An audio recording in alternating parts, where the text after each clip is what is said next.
How Much Land Does a Man Need? By Leo Tolstoy. An elder sister came to visit her younger sister in the country. The elder was married to a tradesman in town, the younger to a peasant in the village. As the sisters sat over their tea talking, the elder began to boast of the advantages of town life, saying how comfortably they lived there, how well they dressed, what fine clothes her children wore, what good things they ate and drank, and how she went to the theater, promenades, and entertainments. The younger sister was piqued, and in turn disparaged the life of a tradesman, and stood up for that of a peasant.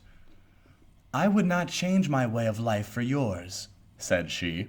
"We may live roughly, but at least we are free from anxiety. You live in better style than we do, but though you often earn more than you need, you are very likely to lose all you have.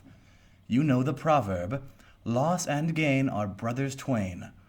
It often happens that people who are wealthy one day are begging their bread the next. Our way is safer. Though a peasant life is not a fat one, it is a long one.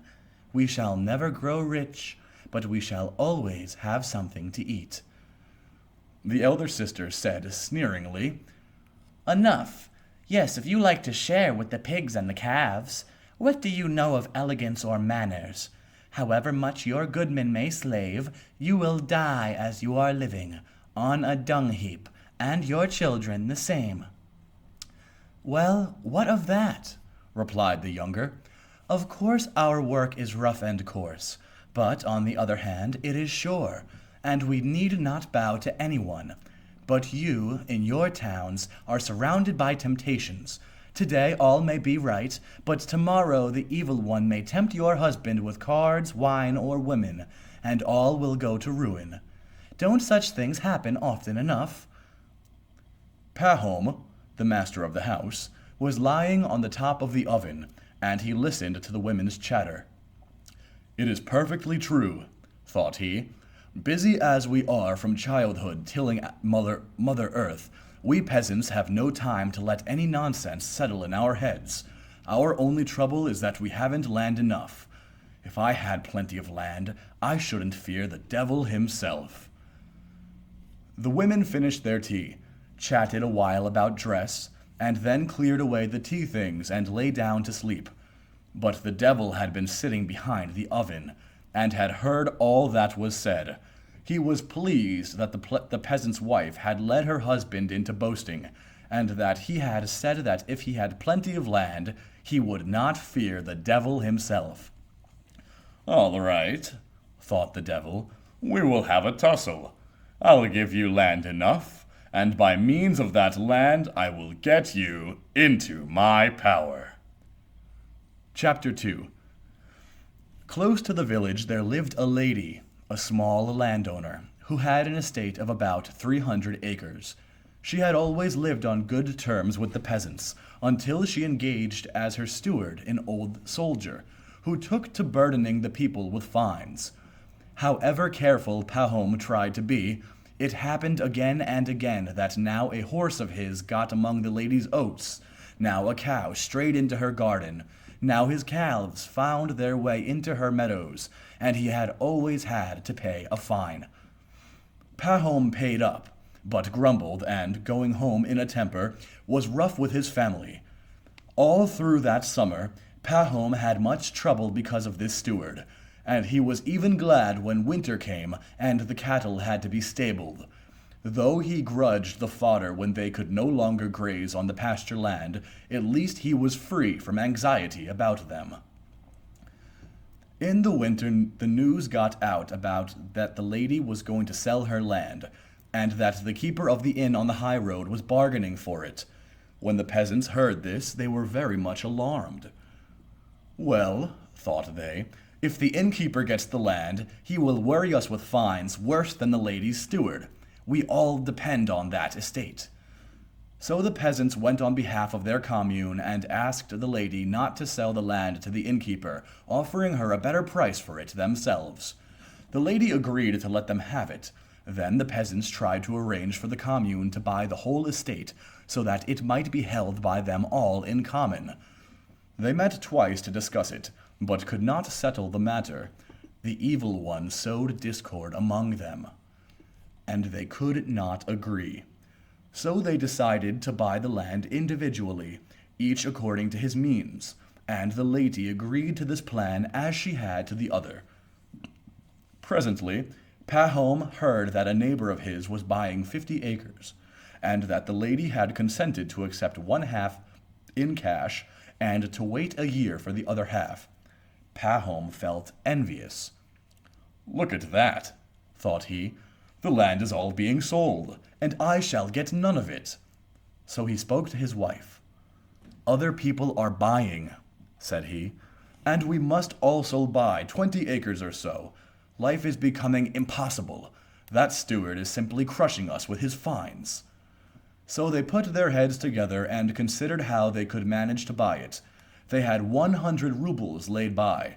They sold a colt, and one half of their bees, hired out one of their sons as a laborer, and took his wages in advance, borrowed the rest from a brother-in-law, and so scraped together half the purchase money. Having done this, Pahom chose out a farm of 40 acres, some of it wooded, and went to the lady to bargain for it. They came to an agreement, and he shook hands with her upon it, and paid her apposite in advance. Then they went to town, and signed the deeds, he paying half the price down, and undertaking to pay the remainder within 2 years. So now Pahom had land of his own. He borrowed seed, and sowed it on the land he had bought. The harvest was a good one, and within a year he had managed to pay off his debts both to the lady and to his brother-in-law. So he became a landowner, plowing and sowing his own land, making hay on his own land, cutting his own trees, and feeding his cattle on his own pasture. Then, when he went out to plow his fields, or to look at his growing corn, or at his grass meadows, his heart would fill with joy. The grass that grew and the flowers that bloomed there seemed to him unlike any that grew elsewhere. Formerly, when he had passed by that land, it had appeared the same as any other land, but now it seemed quite different. 3. So Pahom was well contented, and everything would have been right if the neighboring peasants would only not have trespassed on his cornfields and meadows. He appealed to them most civilly, but they still went on. Now the communal herdsmen would let the village cows stray into his meadows, then horses from the night pasture would get among his corn. Pahom turned them out again and again, and forgave their owners, and for a long time he forbore from prosecuting anyone. But at last he lost patience and complained to the district court. He knew it was the peasants' want of land, and no evil intent on their part, that caused the trouble. But he thought, "I cannot go on overlooking it, or they will destroy all I have. They must be taught a lesson." So he had them up, gave them one lesson, and then another, and 2 or 3 of the peasants were fined. After a time Pahom's neighbors began to bear him a grudge for this, and would now and then let their cattle on his land on purpose. One peasant even got into Pahom's woods at night, and cut down 5 young lime trees for their bark. Pahom, passing through the woods one day, noticed something white. He came nearer, and saw the stripped tree trunks laying on the ground, and close by stood the stumps where the trees had been. Pahom was furious. "If he had only cut one here and there, it would have been bad enough," thought Pahom. "But the rascal has actually cut down a whole clump. If I could only find out who did this, I would pay him out." He racked his brain as to who it could be. Finally he decided. It must be Simon. No one else could have done it. So he went to Simon's homestead to have a look around, but he found nothing, and only had an angry scene. However, he now felt more certain than ever that Simon had done it, and he lodged a complaint. Simon was summoned, the case was tried and retried, and at the end of it all Simon was acquitted, there being no evidence against him. Pahom felt still more aggrieved, and let his anger loose upon the elder and the judges. "You let thieves grease your palms," said he. "If you were honest folk yourselves, you would not let a thief go free." So Pahom quarreled with the judges and with his neighbors. Threats to burn his building began to be uttered. So though Pahom had more land, this place in the commune was much worse than before. About this time, a rumor got about that many people were moving to new parts. "There's no need for me to leave my land," thought Pahom, "but some of the others might leave our village, and then there would be more room for us. I would take over their land myself, and make my estate a bit bigger. I could then live more at ease. As it is, I am still too cramped to be comfortable." One day Pahom was sitting at home, when a peasant, passing through the village, happened to call in. He was allowed to stay the night, and supper was given him. Pahom had a talk with the peasant and asked him where he had come from. The stranger answered that he came from beyond the Volga, where he had been working. One word led to another, and the man went on to say that many people were settling in those parts. He told how some people from his village had settled there. They had joined the commune, and had had 25 acres per man granted them. The land was so good, he said, that the rye sown on it grew as high as a horse, and so thick that 5 cuts of a sickle made a sheaf. One peasant, he said, had brought nothing with him but his own bare hands, and now he had 6 horses and 2 cows of his own. Pahom's heart kindled with desire. He thought, "Why should I suffer in this narrow hole, if one can live so well elsewhere? I will sell my land and my homestead here, and with the money I will start afresh over there and get everything new. In this crowded place one is always having trouble, but I must first go and find out all about it myself." Towards summer he got ready and started. He went down the Volga on a steamer to Samara, then walked another 300 miles on foot, and at last reached the place. It was just as the stranger had said. The peasants had plenty of food. Every man had 25 acres of communal land given him for his use, and anyone who had money could buy, besides, at 2 shillings an acre, as much good freehold land as he wanted. Having found out all he wished to know, Pahom returned home as autumn came on, and began selling off his belongings. He sold his land at a profit, sold his homestead and all his cattle, and withdrew from membership of the commune. He only waited till the spring, and then started with his family for the new settlement. 4. As soon as Pahom and his family arrived at their new abode, he applied for admission into the commune of a large village. He stood treat to the elders, and obtained the necessary documents.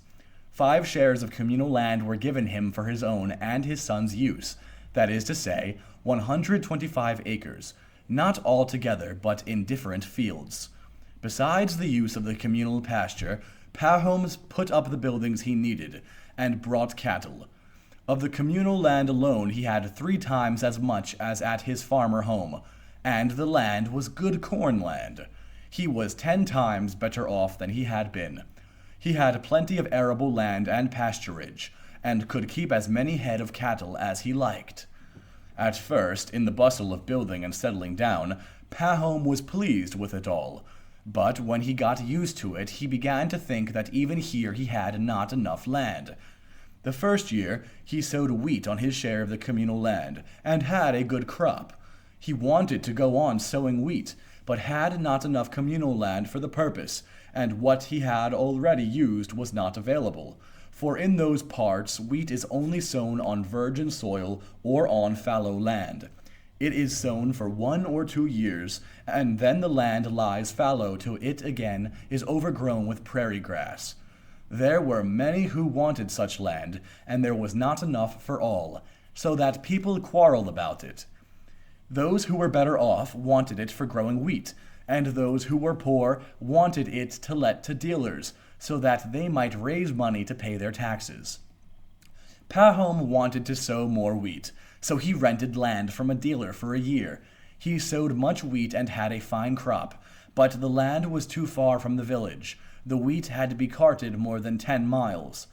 After a time, Pahom noticed that some peasant dealers were living on separate farms and were growing wealthy, and he thought, if I were to buy some freehold land and have a homestead on it, it would be a different thing altogether.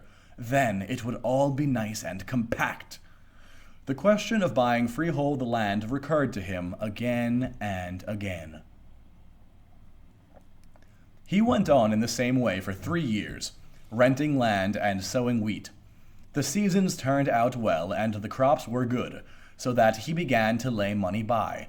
He might have gone on living contentedly, but he grew tired of having to rent other people's land year after year, and having to scramble for it. Wherever there was good land to be had, the peasants would rush for it, and it was taken up at once, so that unless you were sharp about it, you got none. It happened in the 3rd year that he and a dealer together rented a piece of pasture land from other peasants, and they had already plowed it up, when there was some dispute, and the peasants went to law about it, and things fell out so that the labor was all lost. If it were my land, thought Pahom, I should be independent, and there would not be all this unpleasantness. So Pahom began looking out for land which he could buy, and he came across a peasant who had bought 1,300 acres, but having got into difficulties was willing to sell again cheap. Pahom bargained and haggled with him, and at last they settled the price at 1,500 rubles, part in cash and part to be paid later. They had all but clinched the matter, when a passing dealer happened to stop at Pahom's one day to get a feed for his horses. He drank tea with Pahom, and they had a talk. The dealer said that he was just returning from the land of the Bashkirs, far away, where he had brought 1,300 acres of land, all for 1,000 rubles. Pahom questioned him further, and the tradesman said, "All one need do is make friends with the chiefs. I gave away about 100 rubles worth of dressing gowns and carpets, beside a case of tea, and I gave wine to those who would drink it, and I got the land for less than 2 pence an acre." And he showed Pahom the title deeds, saying, "The land lies near a river, and the whole prairie is virgin soil." Pahom plied him with questions, and the tradesman said, "There is more land there than you could ever cover if you walked a year, and it all belongs to the Bashkirs. They are as simple as sheep, and land can be got for almost nothing." "There now," thought Pahom, "with my own 1,000 rubles, why should I get only 1,300 acres and saddle myself with a debt besides? If I take it out there, I can get more than 10 times as much for the money." Chapter 5. Pahom inquired how to get to the place, and as soon as the tradesman had left him, he prepared to go there himself. He left his wife to look after the homestead, and started on his journey, taking his man with him. They stopped at a town on their way, and bought a case of tea, some wine, and other presents, as the tradesman had advised. On and on they went until they had gone more than 300 miles, and on the 7th day they came to a place where the Bashkirs had pitched their tents. It was all just as the tradesman had said. The people lived on the steppes, by a river, in felt-covered tents. They neither tilled the ground nor ate bread. Their cattle and horses grazed in herds on the steppe. The colts were tethered behind the tents, and the mares were driven to them twice a day. The mares were milked, and from the milk kumis was made. It was the women who prepared kumis, and they also made cheese. As far as the men were concerned, drinking kumis and tea, eating mutton, and playing on their pipes was all they cared about. They were all stout and merry, and all the summer long they never thought of doing any work. They were quite ignorant, and knew no Russian, but were good-natured enough. As soon as they saw Pahom, they came out of their tents and gathered round their visitor. An interpreter was found, and Pahom told them he had come about some land. The Bashkirs seemed very glad they took Pahom, and led him into one of the best tents, where they made him sit down on some cushions, placed on a carpet, while they sat round him. They gave him tea and kumis, and had a sheep killed, and gave him mutton to eat. Pahom took presents out of his cart and distributed them among the Bashkirs, and divided amongst them the tea. The Bashkirs were delighted. They talked a great deal among themselves, and then told the interpreter to translate. "They wish to tell you," said the interpreter, "that they like you, and that it is our custom to do all we can to please a guest and to repay him for his gifts. You have given us presents. Now tell us which of the things we possess please you best, that we may present them to you." "What pleases me best here," answered Pahom, "is your land. Our land is crowded, and the soil is exhausted, but you have plenty of land, and it is good land. I never saw the like of it." The interpreter translated. The Bashkirs talked among themselves for a while. Pahom could not understand what they were saying, but saw that they were much amused, and that they shouted and laughed. Then they were silent and looked at Pahom while the interpreter said, "They wish me to tell you that in return for your presents, they will gladly give you as much land as you want. You have only to point it out with your hand, and it is yours." The Bashkirs talked again for a while and began to dispute. Pahom asked what they were disputing about, and the interpreter told him that some of them thought they ought to ask their chief about the land, and not act in his absence, while others thought there was no need to wait for his return. Chapter 6. While the Bashkirs were disputing, a man in a large fox fur cap appeared on the scene. They all became silent and rose to their feet. The interpreter said, "This is our chief himself." Pahom immediately fetched the best dressing gown and 5 pounds of tea, and offered these to the chief.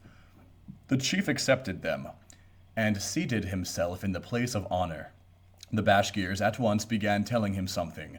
The chief listened for a while, then made a sign with his head for them to be silent, and addressing himself to Pahom, said, "Well, let it be so. Choose whatever piece of land you like. We have plenty of it." "How can I take as much as I like?" thought Pahom. "I must get a deed to make it secure, or else they may say, 'It is yours,' and then afterwards may take it away again." "Thank you for your kind words," he said aloud. "You have much land, and I only want a little, but I should like to be sure which bit is mine. Could it not be measured and made over to me? Life and death are in God's hands. You good people give it to me, but your children might wish to take it away again." "You are quite right," said the chief. "We will make it over to you." "I heard that a dealer had been here," continued Pahom, "and that you gave him a little land too, and signed title deeds to that effect.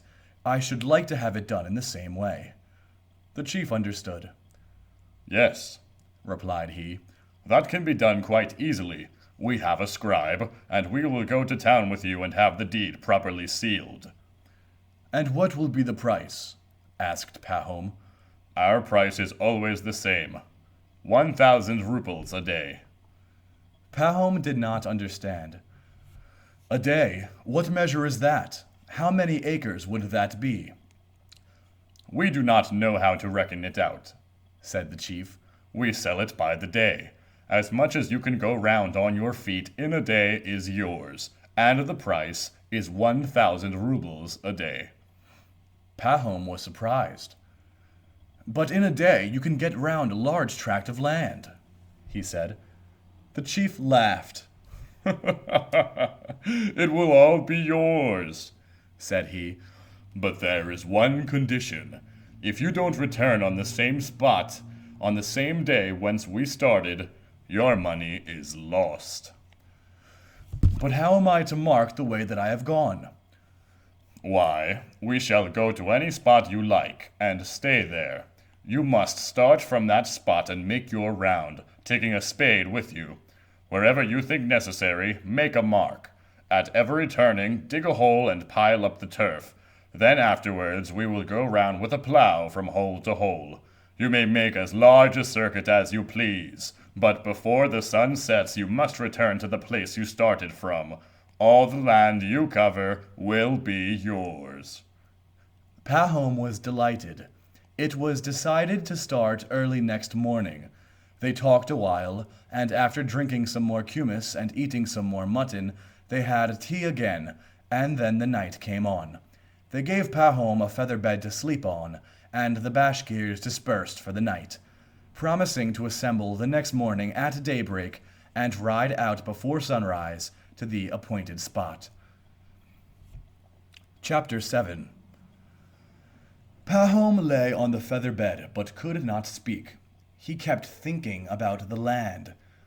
"What a large tract I will mark off," thought he. "I can easily do 35 miles in a day. The days are long now, and within a circuit of 35 miles, what a lot of land there will be. I will sell the poorer land, or let it to peasants, but I'll pick out the best and farm it. I will buy 2 ox teams, and hire 2 more laborers. About 150 acres shall be plough land, and I will pasture cattle on the rest." Pahom lay awake all night, and dozed off only just before dawn. Hardly were his eyes closed when he had a dream. He thought he was lying in that same tent, and heard somebody chuckling outside. He wondered who it could be, and rose and went out, and he saw the Bashkir chief sitting in front of the tent, holding his sides and rolling about with laughter. Going nearer to the chief, Pahom asked, "What are you laughing at?" But he saw that it was no longer the chief, but the dealer who had recently stopped at his house and had told him about the land. Just as Pahom was going to ask, "Have you been here long?" he saw that it was not the dealer, but the peasant who had come up from the Volga long ago to Pahom's old home. Then he saw that it was not the peasant either, but the devil himself, with hooves and horns, sitting there and chuckling, and before him lay a man, barefoot, prostrate on the ground, with only trousers and a shirt on. And Pahom dreamt that he looked more attentively to see what sort of a man it was that was lying there, and he saw that the man was dead, and that it was himself. He awoke, horror-struck. "Oh, what things one does dream," thought he. Looking round, he saw through the open door that the dawn was breaking. "It's time to wake them up," he thought. "We ought to be starting." He got up, roused his man, who was sleeping in his cart, bade him harness, and went to call the Bashkirs. "It's time to go to the steppe to measure the land," he said. The Bashkirs rose and assembled, and the chief came too. Then they began drinking kumis again, and offered Pahom some tea, but he could not wait. "If we are to go, let us go. It is high time," said he. Chapter 8. The Bashkirs got ready, and they all started, some mounted on horses and some in carts. Pahom drove in his own small cart with his servant, and took a spade with him. When they reached the steppe, the morning red was beginning to kindle. They ascended a hillock, called by the Bashkirs a shikan, and dismounting from their carts and their horses, gathered in one spot. The chief came up to Pahom, and stretching out his arm towards the plain, "See," said he, "all this, as far as your eye can reach, is ours. You may have any part of it you like." Pahom's eyes glistened. It was all virgin soil, as flat as the palm of your hand, as black as the seed of a poppy, and in the hollows different kinds of grasses grew breast high. The chief took off his fox fur cap, placed it on the ground, and said, "This will be the mark. Start from here and return here again. All the land you go round shall be yours." Pahom took out his money and put it on the cap. Then he took off his outer coat, remaining in his sleeveless undercoat. He unfastened his girdle and tied it tight below his stomach, put a little bag of bread into the breast of his coat, and tying a flask of water to his girdle, he drew up to the top of his boots, took the spade from his man, and stood ready to start. He considered for some moments which way he had better go. It was tempting everywhere. "No matter," he concluded, "I will go towards the rising sun." He turned his face to the east, stretched himself, and waited for the sun to appear above the rim. "I must lose no time," he thought, "and it is easier walking while it is still cool." The sun's rays had hardly flashed above the horizon before Pahom, carrying the spade over his shoulder, went down into the steppe. Pahom started walking neither slowly nor quickly. After having gone 1,000 yards, he stopped, dug a hole, and placed pieces of turf on one on another to make it more visible. Then he went on, and now that he had walked off his stiffness, he quickened his pace. After a while, he dug another hole. Pahom looked back. The hillock could be distinctly seen in the sunlight, with the people on it, and the glittering tires of the cartwheels. At a rough guess, Pahom concluded that he had walked 3 miles. It was growing warmer. He took off his undercoat, flung it across his shoulder, and went on again. It had grown quite warm now. He looked at the sun. It was time to think of breakfast. "The first shift is done, but there are 4 in a day, and it is too soon yet to return. But I will just take off my boots," said he to himself. He sat down, took off his boots, stuck them into his girdle, and went on. It was easy walking now. "I will go on another 3 miles," thought he, "and then turn to the left. This spot is so fine that it would be a pity to lose it. The further one goes, the better the land seems." He went straight on for a while, and when he looked back around, the hillock was scarcely visible, and the people on it looked like black ants, and he could just see something glistening there in the sun. "Ah," thought Pahom, "I have gone far enough in this direction. It is time to turn. Besides, I am in a regular sweat, and very thirsty." He stopped, dug a large hole, and heaped up pieces of turf. Next he untied his flask, had a drink, and then turned sharply to the left. He went on and on. The grass was high, and it was very hot. Pahom began to grow tired. He looked at the sun and saw that it was noon. "Well," he thought, "I must have a rest." He sat down and ate some bread and drank some water, but he did not lie down, thinking that if he did he might fall asleep. After sitting a little while, he went on again. At first he walked easily. The food had strengthened him, but it had become terribly hot, and he felt sleepy. Still he went on, thinking, "An hour to suffer, a lifetime to live." He went a long way in this direction also, and was about to turn to the left again, when he perceived a damp hollow. It would be a pity to leave that out, he thought. Flax would do well there. So he went on past the hollow, and dug a hole on the other side of it before he turned the corner. Pahom looked towards the hillock. The heat made the air hazy. It seemed to be quivering, and through the haze the people on the hillock could scarcely be seen. "Ah," thought Pahom, "I have made the sides too long. I must make this one shorter." And he went along the third side, stepping faster. He looked at the sun. It was nearly halfway to the horizon, and he had not yet done 2 miles of the third side of the square. He was still 10 miles from the goal. "No," he thought, "though it will make my land top-sided, I must hurry back in a straight line now. I might go too far, and as it is, I have a great deal of land." So Pahom hurriedly dug a hole and turned straight towards the hillock. Chapter 9. Pahom went straight towards the hillock, but he now walked with difficulty. He was done up with the heat. His bare feet were cut and bruised, and his legs began to fail.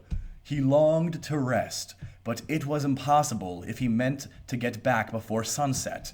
The sun waits for no man, and it was sinking lower and lower. "Oh dear," he thought, "if only I have not blundered trying for too much. What if I am too late? He looked towards the hillock and at the sun. He was still far from his goal, and the sun was already near the rim. Pahom walked on and on. It was very hard walking, but he went quicker and quicker. He pressed on, but was still far from the place. He began running, threw away his coat, his boots, his flask, and his cap. He kept only the spade, which he used as a support. "What shall I do?" he thought again. "I have grasped too much, and ruined the whole affair. I can't get there before the sun sets." And this fear made him still more breathless. Pahom went on running. His soaking shirt and trousers stuck to him, and his mouth was parched. His breast was working like a blacksmith's bellows. His heart was beating like a hammer, and his legs were giving way as if they did not belong to him. Pahom was seized with terror lest he should die of the strain. Though afraid of death, he could not stop. "After having run all that way, they will call me a fool if I stop now," thought he, and he ran on, and drew near, and heard the Bashkirs yelling and shouting to him, and their cries inflamed his heart still more. He gathered his last strength and ran on. The sun was close to the rim, and cloaked in mist looked large and red as blood. Now, it was about to set. The sun was quite low, but he was also quite near his aim. Pahom could already see the people on the hillock waving their arms to hurry him up. He could see the fox fur cap on the ground, and the money on it, and the chief sitting on the ground holding his sides, and Pahom remembered his dream. "There is plenty of land," thought he, "but will God let me live on it? I have lost my life. I shall never reach that spot." Pahom looked at the sun, which had reached the earth. One side of it had already disappeared. With all his remaining strength he rushed on, bending his body forward so that his legs could hardly follow fast enough to keep him from falling. Just as he reached the hillock, it suddenly grew dark. He looked up. The sun had already set. He gave a cry. "All my labor has been in vain," thought he, and was about to stop. But he heard the Bashkirs still shouting, and remembered that though to him, from below, the sun seemed to have set, they on the hillock could still see it. He took a long breath and ran up the hillock. It was still light there. He reached the top and saw the cap. Before it sat the chief, laughing and holding his sides. Again Pahom remembered his dream, and he uttered a cry. His legs gave way beneath him. He fell forward and reached the cap with his hands. "Ha, ha, ha, ha, ha, ha! That's a fine fellow," exclaimed the chief. "He has gained much land." Pahom's servant came running up and tried to raise him, but he saw that blood was flogging from his mouth. Pahom was dead. The Bashkirs clicked their tongues to show their pity.